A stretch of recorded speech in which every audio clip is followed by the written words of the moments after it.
What's going on, everybody? This is Ray Hayes coming to you again with another episode of the Diversity Report. First and foremost, I want to thank you all for tuning in and checking out the podcast today. As always, it's never too long, never too short. So you got a few moments of your time. Give me a few moments of your time and just hear me out. Today's episode, I wanted to talk about some, I guess, trending news as of last week, being that I know some HBCUs and other colleges are starting to go on new student orientation, which began this week for a lot of colleges. In particular, my alma mater, Morehouse College in Atlanta, Georgia. They started NSO this week. New student orientation, and there was some big news about this year's NSO, and some news I hadn't heard of in a while, or I don't know if this is the first time in history this ever happened, but it's somewhat of encouraging news, and hopefully once a lot of people hear about it, maybe other colleges will take heed and do what this Morehouse College President is doing. But Morehouse College President, he's going about staying in the freshman residence halls for the week of NSO. And he's going to attend different events that will be hosted for the freshmen throughout the week. And I definitely want to say I applaud him. President Thomas, I definitely applaud you, because with that being said, you can learn a lot within a week's time about a college, the staff, the residents, and you can build a better connection with these students. Not only the students who's going to be in the hall that the president will be located in, but the overall student body. You can build a better connection with these young men, and a connection that can be so strong and so tight that when they do graduate, they'll be willingly giving money to the universities, or willingly recommending their friends or their children or their sons to attend the college. So this is great. So because now President Thomas can see the infrastructure. He can see some of the things the students deal with, whether it be, I'm sure not during the first week, you're not going to have any hot water or bugs or anywhere, but you'll see that if it comes to happen, and he can make something happen, and you can have these conversations, these late night conversations with these young men about what they experience with the staff, what they experienced when they went to the financial aid office. You have a student come in and say, so and so won't even talk to me, so and so won't even give me a chance. The president can hear these things, go talk to these people, understand why they're not communicating or giving these students the best customer service possible. And me myself, I can say going to Morehouse, I experienced some of the bad customer service, and I'm not trying to badmouth Morehouse. That's at almost any HBCU, and at any college or university. You have those people who are the bad apples of the group, and a lot of times they're overlooked, and they're there for years, 10, 20 years, doing the same thing over and over, and we wonder why a college or university isn't growing. But in order for it to grow, you have to get rid of some bad apples, or you have to talk to these bad apples and get them on the right track. Give them nutrition to help them grow into a good apple, so to say. Teach them, educate them what they're doing wrong. Let them know that it's not right and it will not be tolerated. Like I said, I hope some other universities heed this advice, or presidents, so they can go in and talk to their students, and especially the freshmen coming into the college, because you can make the first impression on them immediately, because this is the first introduction to college life. Now, I'm not saying the president should intrude on the students' privacy, but I mean, he definitely should have those late night conversations. You're going in the lobbies and you're sitting down talking.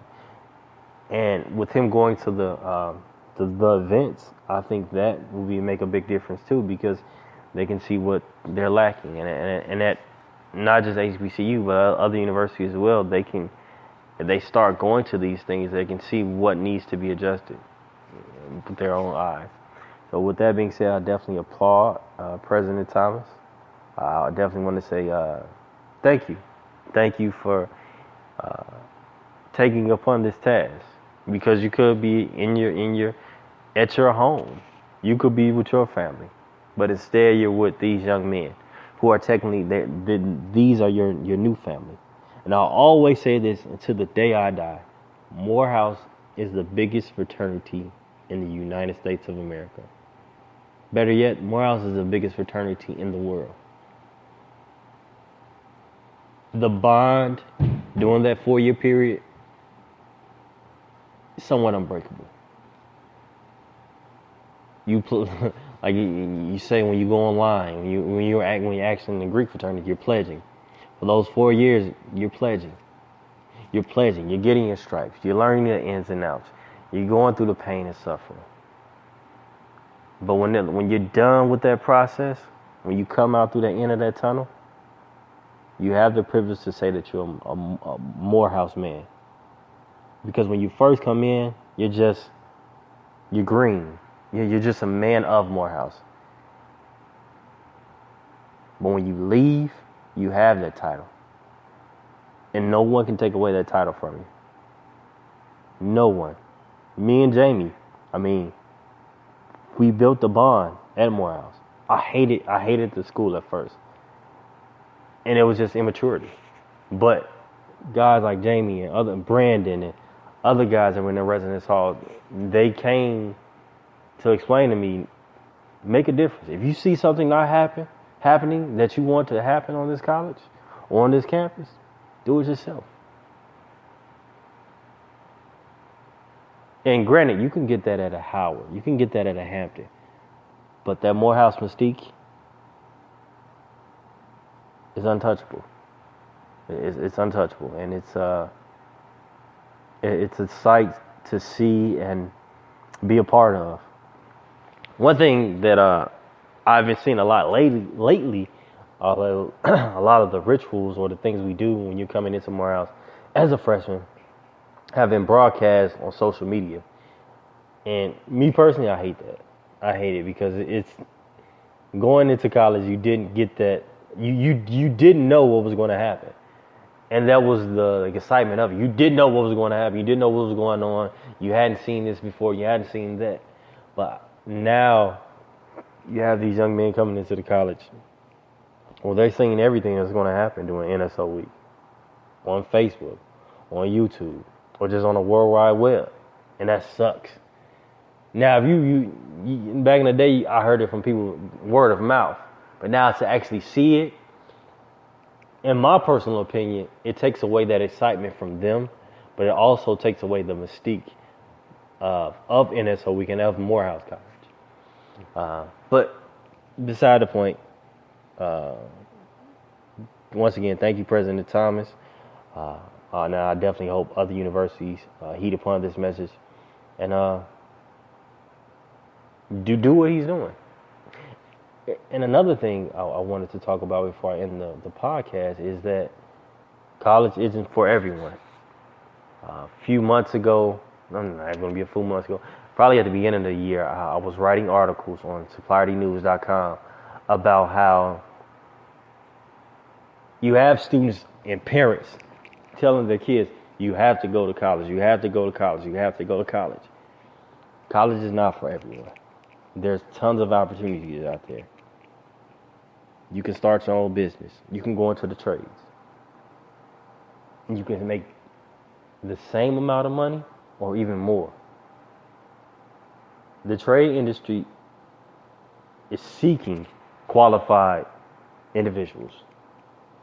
But a lot of people are, the jobs that are openings, they don't have enough qualified individuals. They don't have enough skilled tradesmen because people are going away from the vocationary schools and going to the colleges. And like I said, when they tell you to look from your right and to your left during that first week of college, one of those persons is not going to be here or graduate with you. That's so true. But we have to educate young men and women and let them know there are other opportunities beside college, and also to teach them about the benefits of running your own business.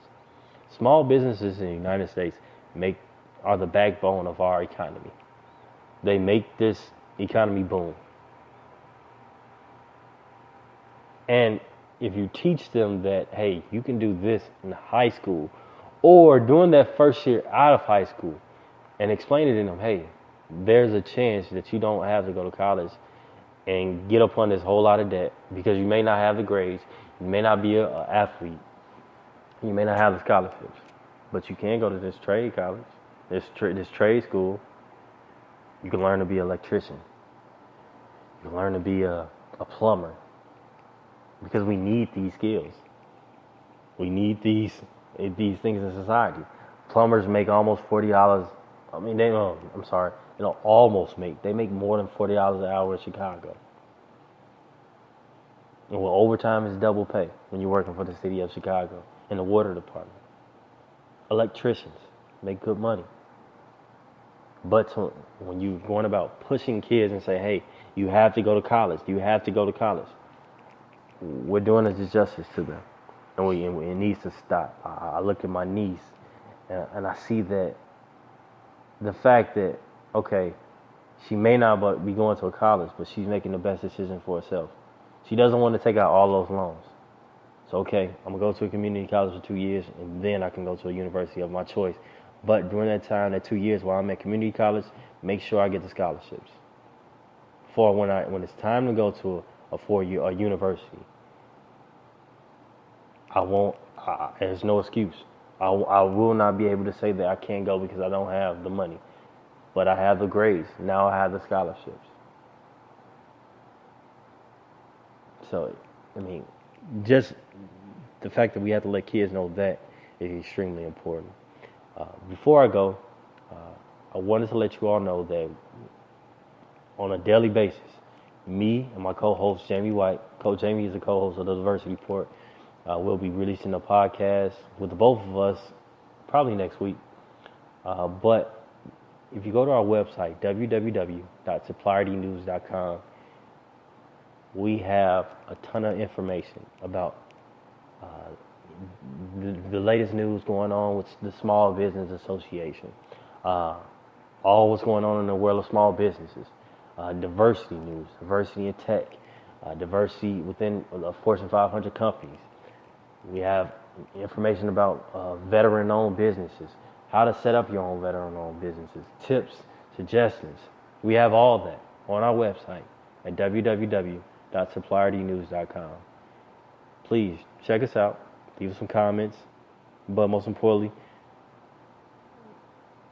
give us a little bit of your time. Just visit the website. I think you may enjoy it if you enjoy this podcast. And if you enjoy some of the other podcasts that me and Jamie have put out in the past. With that being said, I want to thank you all for taking time out today to listen to the Diversity Report with your host, Ray Hayes. I hope you all have a good weekend. Most importantly, a good Friday. And with that, I'm out.